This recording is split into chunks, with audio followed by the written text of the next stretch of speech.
All right, how we going, everyone? Welcome back to the stable. First round done. First proper round done. I've scrolled down. I did well to log into Supercoach, and I haven't seen my rank or score yet. We're going to hit that quickly. Scroll down quickly, but I feel like going to be pretty middle of the road. There was a few changes I made as well that I'll touch real quick before we get into like this week in the scores.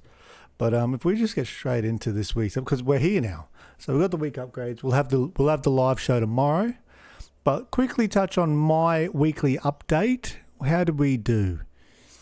Round one, rank 34k, real middle of the road. Not a good start. Must have been some big scores. 2276 is a decent score, but not as high as we want. Can we go? Let's go into classic. Before we go through the team, I want to see what the biggest score was. 2554. So I thought there'd be a bigger gap if I was 34,000, but man, he won by a point. A point. Oh, you'd be sick if you were this bloke. Missed out on what, $2,000 by a point. Oof. Oh, that hurts. Do we get to see the Flag Dons team? We do. The AFL team of the week. Sinclair, he started Houston. Smart man. He had Jacquez on field. He had the Bont. Anderson, Dacos. That's a strong midfield. Jackson. It's funny when you see these teams because you're like, how did you get them all? But you got them all.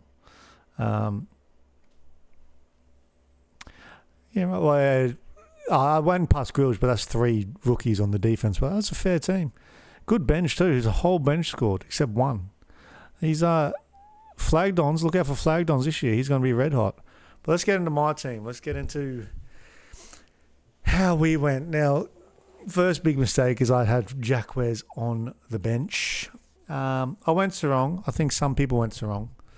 I don't think it was a massive. These 3 you could have gone these. So my biggest change was Grills. I went Windsor down to Grills and got Roberts in. Lawson Humphrey up to Roberts. Shocking decision. I don't know what Humphrey scored. It might not be. But getting Roberts, shocking decision. I've been pretty bullish on him, even though I haven't had him. 53 is grim for 450. Now, I'm not going to move on him this week because I don't have to. Right? I'll just let him run into next week. If Houston didn't have the bye this week, I'd probably go Roberts to Houston straight away. But there's no point doing that right now because Houston's not playing. Roberts is at least playing next week, and he won't go down in price yet. So I'm kind of stuck just holding him. It'll get interesting if he scores a 120, because then what do you do, right? But Roberts is going to survive till next week. Not happy with the 53 though. Sinclair happy with. Rosie happy with. Josh Dacos I'm happy with. I want a bit more, but I'm happy. Sarong happy. Lindsay, Jacquez, Grilge happy. Happy there with the defenders, the rookie ones especially. I think Grilge is going to be a late upgrade. I think you're going to have Grilge for a while. Maybe even Jacquez. Excuse me. Go midfield. Butters, you want way more than 94 for Butters. Richards, I jumped on Richards. Another one of my late ones. Oh no, that wasn't late. That was in my update. 90 is not what I was after at all. I'm not moving on Richards though. I'm happy to keep Richards. I'm not really. He's in the conversation where I'm not really looking at his break even. I'm just backing him because. He'd have to be injured or I'll drop a 50 for me to like look into moving him on. I'm happy to keep Richards. Gulden, we'll touch on that. The mail is 4 months, so you're going to have to move on Gulden. There's a couple of options. There's one really obvious one that I don't have. We'll get into that. Will Ashcroft, I brought in specifically for this week. And he dropped a 64 on me. I'm fuming. This was all done with the trade from Windsor down to Grilge, Roberts, and Harley Reid up to Ashcroft. What did Harley Reid score? If this is unreal, I'm going to be fuming. He scored more. He scored an 83. But like, I'm not seething up, but 83, man. Yeah, this was a shocker. Because like, I'm probably gonna have to trade him because he's in a bye. If he wasn't on the bye, I'd probably hold and just like back that he's going to get a big score. But yeah. I think I looked at his break even earlier today. I think it's like 130, which he can hit. He can, but I'm not happy. Walsh, I'm 96, want a bit more, but I'm fine. Parrish, 93, chuffed as. Bruin, happy days with Bruin. Jagger Smith, happy days when everyone has Jagger. Bruin's a lot of people have Bruin, but a bit less of a pick. I'm very happy with Bruin. Carroll, happy, 59. Watkins, 45. Blamirez, apparently Blamirez looked unreal. Apparently his job security is just growing. Watkins is a watch. There's a straight trade to someone. Milan Murdoch for West Coast. 99k dropped to 90. I'm not doing it this week. I'm not going to make sideways 99k moves right now. But Ollie Wines is due back, not this week, but the next. So keep an eye on Watkins. If he goes, you're going to have to switch to someone like a Murdoch before the bubble bursts. But is Murdoch job security safe as well? Because they got a few out as well, West Coast. But more, they decided not to play the Tim Kellys and that. But that's who I'm watching for Watkins. If Watkins loses his position, we'll be going straight to Murdoch, but not this week right now, unless he's dropped this week, which I doubt. Sherry was looking grim early, but he dropped to 128. I'm fine with that. I'm not doing anything with Sherry. Me and the fellow stallion, Tommy, touched on McAndrew at R2. What is the pass test for McAndrew at R2? It's 80. He got an 88. Now, it was 80 because you're expecting who you got for the trade down, which I got Richards to get a 130 plus. Richard failed the test this week, not McAndrew. But again, no movement there. I'm happy to have McAndrew right now, R2. I just saw Dev Robertson dropped 105. I knew he had a good game, but at flex, I put him in flex not expecting 105. I'll take that every day of the week. Big winner. Robertson and Bruin front runners for the Stallion at the moment for tomorrow's show, but we'll have to see who we land on. Shees was in that conversation as well. Petrarca, another 150. His average is 160. Jeez. That's probably 6 out of 6 votes for Brownlow as well. Sheesh. Flanders tonned up. We needed a ton from Flanders. Tommy jumped off, but he jumped back on is what I heard. So he'd be fuming if he didn't jump back on. He dropped 100. Butterick, 73, happy. Philippus, 27 is disgusting. Right, even for a 160k. He got a corked quad. I'm not moving yet because he could just be back this week. He could be back this week and be fine. Todd Marshall, we're still waiting to find out what's going on with Todd Marshall. Both these guys, I have Lombard on the bench. There's a world where I can leave Marshall on the bench and put Lombard in because you're probably going to trade Marshall back in when he's fit because he's looking like a 90, his preseason was good. I wasn't hot on this pick. You've been watching the channel. I was not hot on it. He just scraped into my team, and I was trying to find a way to get him out as well. And he dropped a 90. And he got injured. It had to have been late, but keep an eye on that. If it's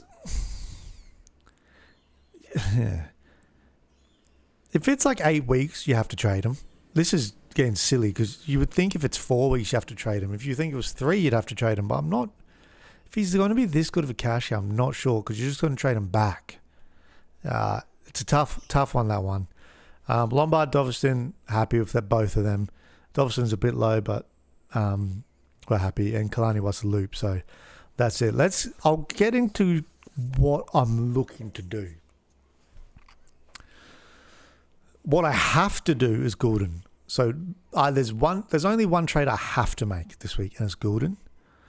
My option, my first instinct, which I think a lot of people's first instinct, is Sarong, because it's a straight swap. It's 4K. Most people, I only had 7K in the bank, but most people will have probably 4K in the bank.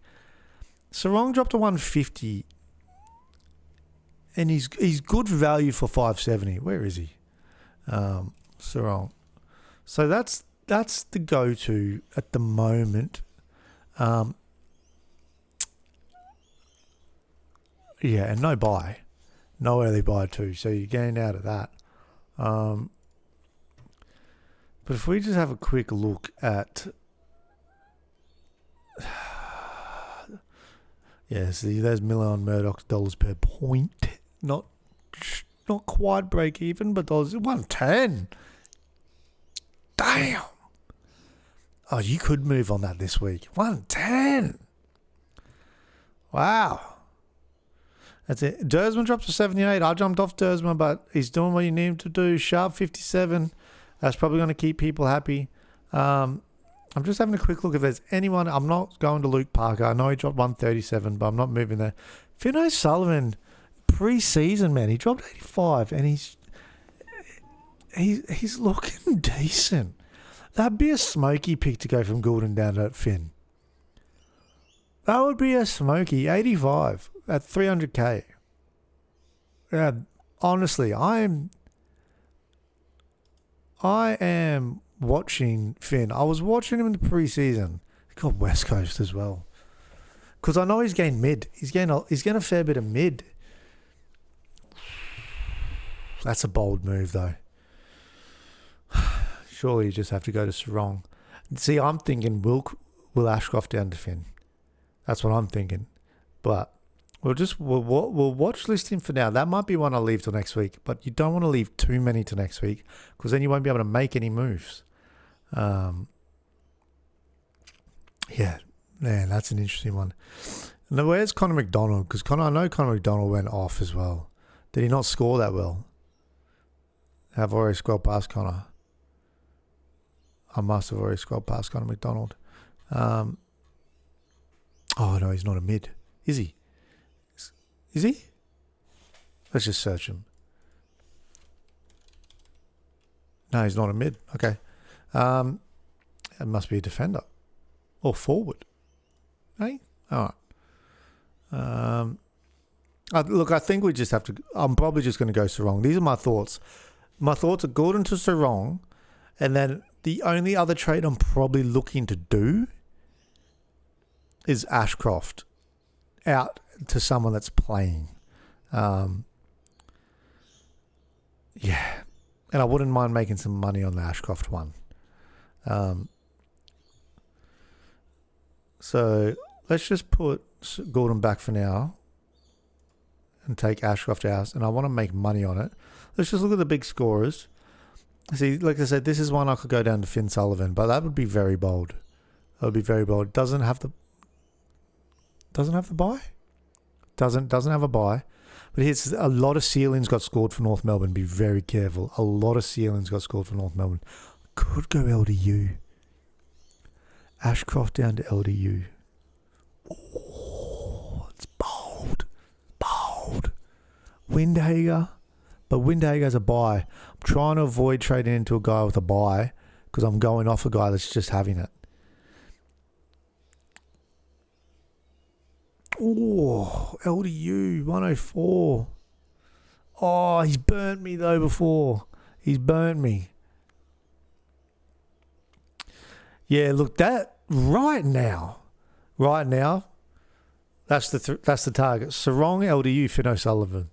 Like I said, I'm not moving on Roberts. I have a week. If Houston didn't have a buy, I'd move on Houston right now. Everyone should have their eyes peeled on Dan Houston. If he's got that role, what's his average? And what he's 430? Oh, I'm gonna have to go defenders. Let's just go cancel. 430, Dan Houston? 430. Yeah, like I said, next week I'm probably going it. Roberts will have to score 140 for me not to go there. and I don't think he's scoring 140. I just need his score this week.